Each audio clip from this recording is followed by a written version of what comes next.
네, 안녕하십니까. 더불어민주당 원내대변인 광주 동구남구가 국회의원 윤영덕입니다. 오늘의 원내대변인 브리핑입니다.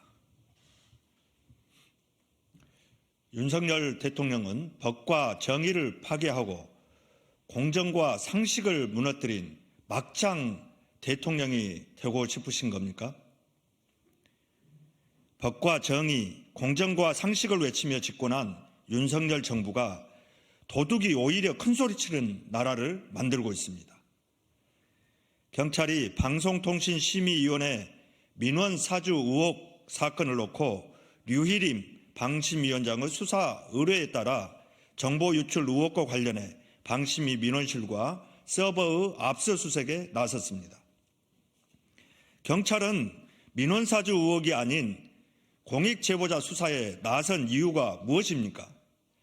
도둑을 신고한 무고한 시민을 수사하겠다는 꼴과 무엇이 다릅니까?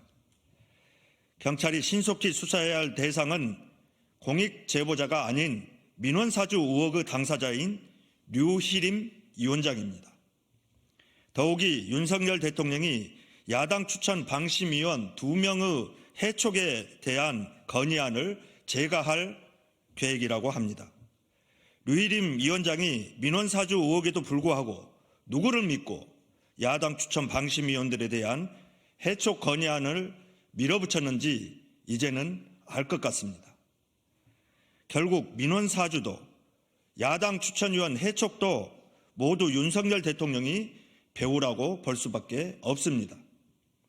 정말 뻔뻔한 방심위원장이고 뻔뻔한 대통령입니다. 야당 추천위원 해촉을 제거한다면 윤석열 대통령은 법과 정의를 파괴하고 공정과 상식을 무너뜨린 막장 대통령이 될 것입니다.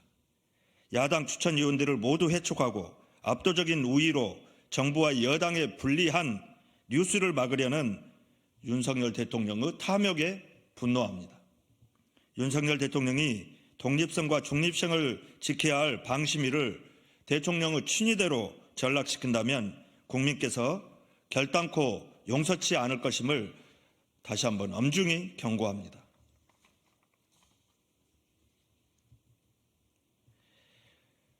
총선형 포퓰리즘 정책 남발, 윤석열 정부는 총선만 바라보는 국민의힘 총선 캠프입니까? 윤석열 정부가 새해 벽두부터 총선을 염두에 둔 한시적 선심성 정책 발표를 쏟아내고 있습니다. 윤석열 대통령은 민생토론회를 빙자해 각종 부자 감세 조치와 부동산 규제 완화 등을 마구잡이로 남발하고 있습니다.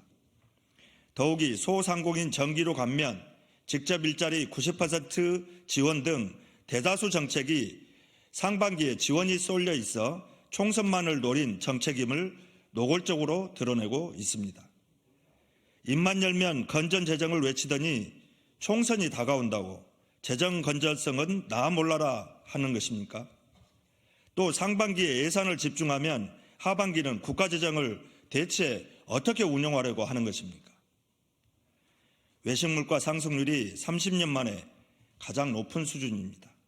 김치찌개 1인분에 8,000원이 넘고 짜장면 한 그릇도 사치라는 말이 나올 정도로 충격적인 물가 상승률입니다. 살인적인 고물가에 고통받는 국민들의 비명에는 귀를 틀어막고 표를 얻기 위한 선심성 정책만 쏟아내고 있으니 부끄럽지도 않습니까? 총선만 바라고 사는 하루살이 정부입니까? 총선만 이기면 나라 살림이나 국민의 삶은 어찌되든 상관이 없다는 말입니까? 윤석열 정부는 총선 이후로 닥칠 재정 부담과 국정 공백을 도대체 어떻게 감당하려고 하는 것입니까? 책임지지도 못할 포퓰리즘 정책 남발을 당장 중단할 것을 촉구합니다. 감사합니다.